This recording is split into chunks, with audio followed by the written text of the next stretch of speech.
اچھا اب آتا ہے ایک مقامات مقدسہ پر نماز پوری پڑھیں یا قصر پڑھیں.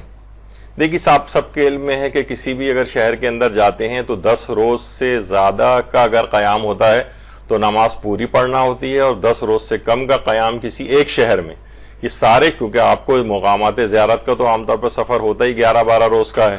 جو عام طور پر کاروان وغیرہ لے کر جاتے ہیں، تو اس میں بھی کئی شہروں کے اندر آپ کو جانا ہوتا ہے. تو کسی ایک شہر کے اندر اگر 10 روز سے کم کا قیام ہے تو وہاں پر نماز قصر پڑھنا ہوتی ہے، نماز قصر پڑھنا ہوتی ہے. البتہ 4 مقامات ایسے ہیں کرۂ زمین کے اوپر جہاں مسافر کو چاہے وہ 10 روز سے کم کا قیام کیوں نہ ہو اس کو اختیار ہے، چاہے تو نماز پوری پڑھے چاہے قصر پڑھے، یہ اس کی مرضی ہے. اچھا اس میں ایک ہے مکہ. اس میں آیت اللہ سیستانی اور رہبر معظم آیت اللہ خامنہئی یہ فرماتے ہیں کہ پورا شہر مکہ، یعنی جتنا آپ کو پیچھے تک یہ نظر آ رہا ہے، جہاں پر بھی کہیں آپ ٹھہرے ہوئے ہوں، چاہے مکہ قدیم ہو چاہے مکہ جدید ہو، جتنا یہ شہر مکہ بڑھتا چلا جائے گا اور عرفاً یہ شہر مکہ کہلائے گا، وہاں پر اگر اپنے ہوٹل کے اندر بھی ہیں تب بھی آپ کو 10 روز سے کم کے قیام میں بھی آیت اللہ سیستانی اور آیت اللہ خامنہئی اس بات کی اجازت دیتے ہیں کہ مسافر کو اختیار ہے، چاہے تو وہ نماز قصر پڑھے چاہے تو نماز پوری پڑھے. پوری پڑھنے کا یعنی 4 رکعتی نماز پوری پڑھنے کا ثواب زیادہ ہے، پوری پڑھنے کا ثواب وہ زیادہ ہے، اور قصر پڑھنے کا ثواب اس کی نسبت کم ہے، لیکن اختیار دونوں ہے. تو اچھا اس میں البتہ ایک دماغ میں رہے کہ کچھ مراجع ہمارے ایسے بھی گزرے ہیں، جیسے مرحوم آیت اللہ خوئی، وہ یہ فرماتے تھے کہ جو مکہ قدیم ہے، یعنی مکہ قدیم کی بھی خاص حدود ہیں جو بھی ظاہر ہے وہ حج کلاسز وغیرہ ہوتی ہیں اس میں بتاتے ہیں کہ کہاں سے کہاں تک مکہ قدیم ہے، اس کے بعد مکہ جدید شروع ہو جاتا ہے. تو بہت سے وہاں نئے علاقے ہیں، نوزہ کا علاقہ ہے، وہاں پہ کاروان جا کے ٹھہرتے ہیں، یا عزیزیہ یا شیشہ کا علاقہ ہے وہاں جا کر ٹھہرتے ہیں. تو بہرحال آقا خوئی فرماتے تھے کہ جو بھی مکہ جدید میں اگر کوئی شخص آیا ہے مسافر تو وہاں یہ اس کو اختیار نہیں ہے، وہاں پر اس کو پھر اپنی بلڈنگ یا اپنے ہوٹل وغیرہ کے اندر اس کو نماز قصر ہی پڑھنا ہے مکہ جدید میں. یہ صرف مکہ قدیم کی حد تک ہے، لیکن آغا سیستانی فرماتے ہیں کہ نہیں، اور آیت رہبر معظم آیت اللہ خامنہئی کہ نہیں، یہ مکہ قدیم اور جدید دونوں کے لیے یہ والا اختیار ہے. اچھا اسی طرح ایک تو ہو گیا مکہ، دوسرا ہے شہر مدینہ. اب روضہ رسول میں نے جس سے پہلے بتایا تھا درمیان میں جہاں روضہ رسول اور مسجد نبوی ہے، اگر ہم قدیم اعتبار سے دیکھیں تو پورا جو مدینہ ہے وہ تقریباً اس مسجد کی جو حدود ہیں اس کے اندر آ گیا ہے، اور اس کے باہر یہ جتنا اطراف میں آپ کو اتنا بڑا شہر اور نظر آ رہا ہے یہ مدینہ جدید ہے. تو بہرحال آیت اللہ سیستانی اور آیت اللہ خامنہئی یہاں کے لیے بھی فرماتے ہیں کہ یہ حکم یعنی یہ والی جو سہولت ہے، چاہے آپ دور کی کہیں بلڈنگ میں بھی آپ کو رہائش ملے تب بھی آپ کو اختیار ہے 10 روز کے کم کے سفر میں بھی کہ آپ چاہیں تو نماز پوری پڑھیں چاہے نماز قصر پڑھیں. تو البتہ امام خمینی تھے وہ یہ فرماتے تھے کہ نہیں، یہ جو صرف مسجد نبوی کے اندر جتنی بھی اس وقت مسجد نبوی ہے یہ صرف اس کے اندر تقریباً یہ پورا شہر مدینہ آ گیا ہے، تو صرف اسی کے اندر جو نماز پڑھی جائے گی صرف یہاں کی حد تک یہ والا اختیار ہے. اگر اپنی بلڈنگ کے اندر اگر آپ پڑھیں گے تو وہاں پر آپ کو یہ اختیار نہیں. اچھا یہ 2 ہو گئے. اچھا اس کے علاوہ دماغ میں ایک چیز رہے کہ حرم امیر المومنین جو ہے علیہ الصلوۃ والسلام،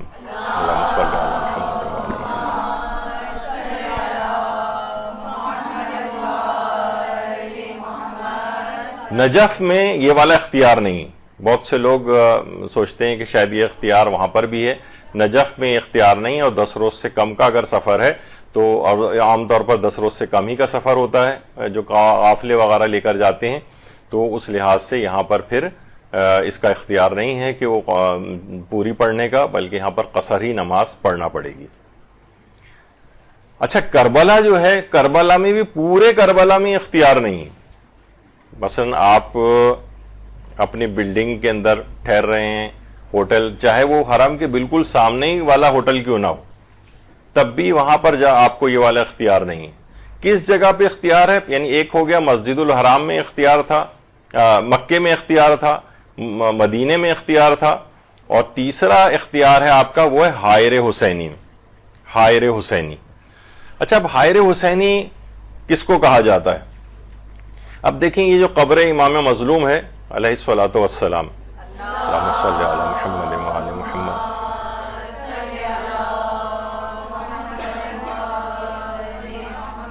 یہ جو قبہ اس کے اوپر ہے جہاں پر اس کے متعلق مشہور ہے، اس کے نیچے جو بھی آپ دعا مانگیں جس کے نیچے ذریعہ مبارک ہے اور وہ لازمی دعا قبول ہو جاتی ہے، اور میرے بڑے پرسنل ایکسپیرینسز بھی ہیں کہ جو بھی دعا مانگی گئی ہے شاید ایک بھی شاید دعا ایسی نہ ہو جو یہاں پر قبول نہ ہوئی ہو. جو میں عام طور پہ ہم لوگ یہ کرتے ہیں کہ ہم دعائیں مانگ کر آ جاتے ہیں، پھر ہم یہ دیکھتے نہیں ہیں کہ کہاں ہم نے کون سی دعا مانگی تھی، کوئی حساب نہیں رکھتے ہیں، تو پتہ یہ چلے گا آپ کو کہ یہاں ساری دعائیں قبول ہو جاتی ہیں. اور تحت القبہ جو ہے خاص طور پر، ویسے علماء اس کو تھوڑا سا اور وسیع بھی قرار دیتے ہیں. کچھ علماء یہاں تک قائل ہیں کہ ہر مجلس حسین بھی گویا تحت القبہ ہی ہے، یعنی مجلس حسین میں بیٹھ کر بھی جو آپ دعا مانگیں گے وہ بھی دعا اسی انداز سے قبول ہو جاتی ہے. اچھا، اب اگر مثلا یہ قبر مبارک ہے، اس کے دائرے کے اندر یعنی اس کے گرد ایک دائرہ کھینچا جائے، یعنی سمجھیں آپ کوئی بھی اگر ایک دائرے کے اندر اس کو دیکھیں تو آیت اللہ سیستانی فرماتے ہیں کہ قبر مبارک سے ہر سمت میں 11.5 میٹر کا جو رقبہ ہے یہ حائر حسینی کہلاتا ہے. 11.5 میٹر 11.5. اچھا، اب ایک چیز اس میں اور بتا دوں کہ ان کی 2 کتابیں جیسے منہاج الصالحین ہے آیت اللہ سیستانی کی، یا المسائل المنتخبہ ہے، اس میں 11.5 میٹر لکھا ہوا ہے، لیکن جو استفتاحات ہیں ان کی ویب سائٹ پر اس میں اکثر جگہوں پہ 9.5 میٹر لکھا ہوا ہے. اب یہ مجھے پتہ نہیں ہے کہ اس میں جدید والا کون سا ہے، زیادہ امکان یہ ہے کہ جو استفتاحات کے اندر ہیں وہ جدید مسئلہ ہے، اور لیکن کتابوں کے اندر 11.5 میٹر ہے جو اب تک شاید اپڈیٹ نہیں ہوا ہے، لیکن جو جتنے بھی استفتاحات ہیں اس میں 9.5 میٹر، یعنی قبر امام مظلوم سے ہر سمت میں 9.5 میٹر یا 11.5 میٹر اگر کتابوں کے اس پہ جائیں تو یہاں پر مسافر کو اختیار ہے کہ وہ نمازوں کو قصر بھی پڑھ سکتا ہے اور پوری بھی پڑھ سکتا ہے. لیکن اس سے اگر 9.5 یا 11.5 میٹر سے اور آگے چلے جائیں تو صحنوں میں جو اور دور کی جگہ ہیں وہاں پر یہ اختیار نہیں رہتا. چہ جائے گا کہ ہوٹلوں میں تو بالکل ہی اختیار نہیں ہے، وہ تو سبھی مجتہدین یہ بات فرماتے ہیں. تو آیت اللہ سیستانی کے نزدیک تیسرا مقام ہے حائر حسینی. اچھا، آیت اللہ خامنہ یہ فرماتے ہیں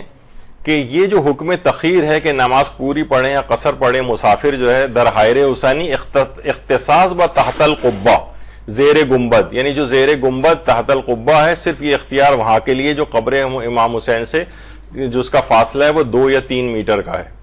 وہ فرماتے ہیں کہ اس کے علاوہ جو ہے احتیاط واجب ہے کہ مسلمان رباق یا صحن وغیرہ کے جو ایریا ہیں وہاں پر شکستہ نمازی پڑھے، یعنی قصر نماز پڑھے. یعنی صرف 2-3 میٹر، وہ جو آپ نے اس سے پہلے جو تصویر دیکھی اس میں یہ بس جو سامنے آپ کو حصہ نظر آ رہا ہے تقریباً، یہاں پر صرف آیت اللہ خامنہ اجازت دیتے ہیں مسافر کو کہ بس اس سے زیادہ اگر کہیں دور باہر چلا گیا ہے تو نماز قصر ہی پڑے گا، اور قصر و تمام پڑھنے کا اختیار جو ہے وہ صرف یہ تحت القبہ ہے، 2-3 میٹر کا فاصلہ بس. لیکن آیت اللہ سیستانی کا نزدیک 9.5 یا 11.5 میٹر کا فاصلہ کا جو رقبہ ہے اس کے اندر اس بات کا اختیار ہے. یعنی اگر اوپر سے دیکھیں تو یہ بیچ میں قبر مبارک ہے، آیت اللہ خامنہ کے نزدیک جہاں جہاں لوگ آپ کو نظر آ رہے ہیں بس یہاں تک اختیار ہے، اس سے باہر اگر چلے جائیں گے تو پھر یہ والا اختیار ختم ہو جائے گا. اچھا، یہ جو حائر ہے اس کے متعلق یہ ہے کہ یہ جو قبر کے مبارک کے اوپر جو بنی عمارت ہے تو متوکل عباسی نے حکم دیا تھا کہ اس میں پانی چھوڑ دیا جائے، لیکن جیسے ہی پانی قبر کے قریب آیا پانی آ کر رک گیا اور قبر مبارک نہ ڈوبی، یعنی حار الماء اسے کہا جاتا ہے. یعنی یہاں پر آ کر پانی گویا حیران و پریشان ہو گیا، یعنی وہ آگے کی طرف نہیں بڑھا، اس وجہ سے اس کو مقام کو حائر کہا جاتا ہے. اور یہ روایت یہ بھی ہے کہ امام نے اس کو حائر کا لقب دیا تھا. اور ایک جگہ کے اوپر یہ بھی ملتا ہے کہ مرقد کے اطراف میں دیوار کھڑی کر دی گئی تھی تاکہ زائرین کی تلاشی لینا، ان کی نگرانی کرنا جو ہے وہ ممکن ہو سکے. تو یہ والا ایریا جو ہے بہرحال یہ حائر کہلانے لگا. تو یہ حائر حسینی کہلاتا ہے، اور حائر حسینی کے ان جگہوں کے اندر سے امام علی نقی علیہ الصلوۃ والسلام فرماتے ہیں اللہم صلی علی محمد وعلی محمد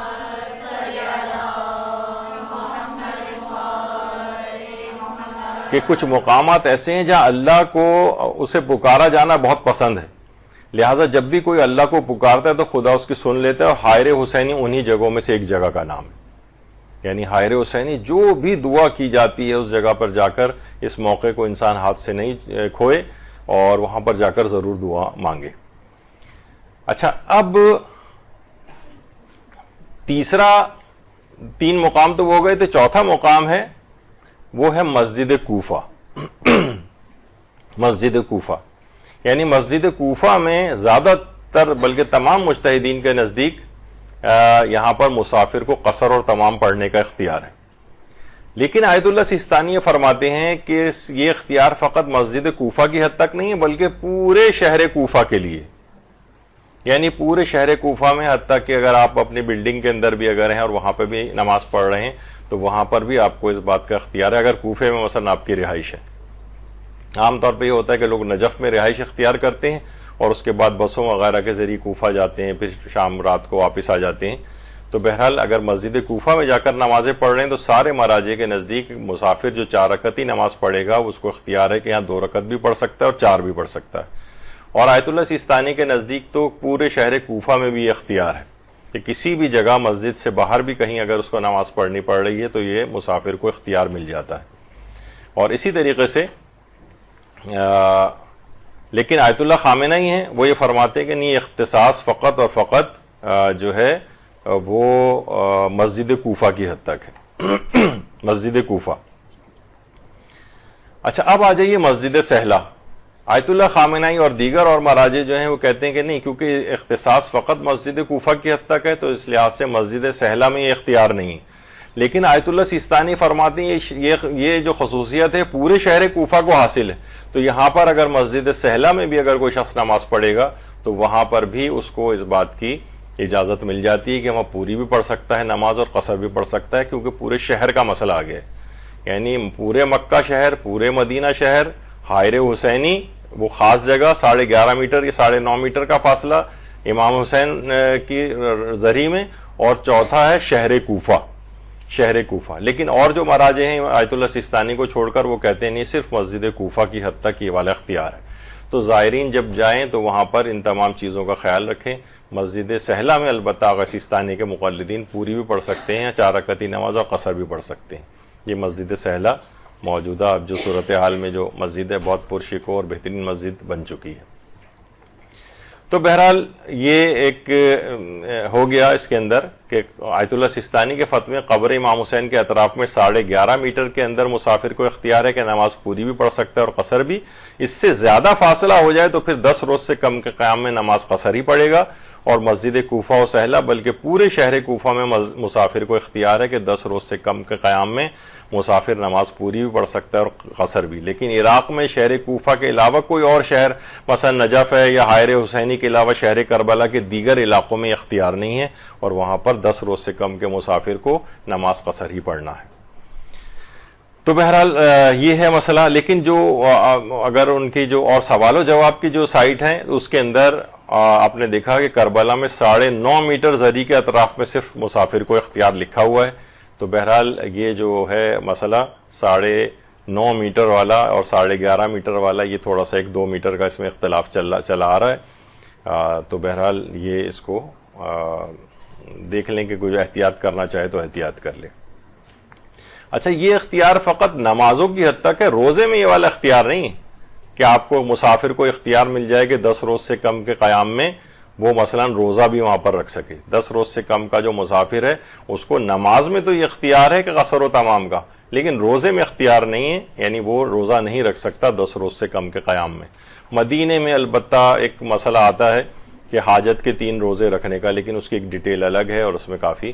اختلافات بھی ہیں مراجع میں. تو وہ کہ